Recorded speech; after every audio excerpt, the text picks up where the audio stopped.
Sorry po, nataranta po kasi ako eh. Shut up! Shut up!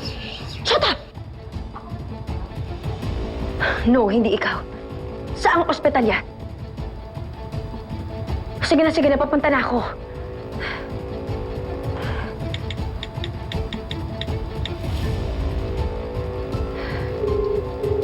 Hello, Leticia. Samahan mo ako. Magkita tayo sa San Bartolome Community Hospital. Ngayon na.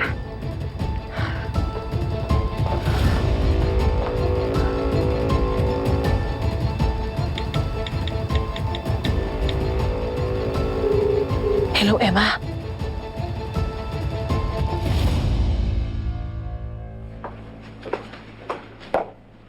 Update. You imbecile. Hi, Doc. Kamusta na si Manang Ligaya? Sobra talaga akong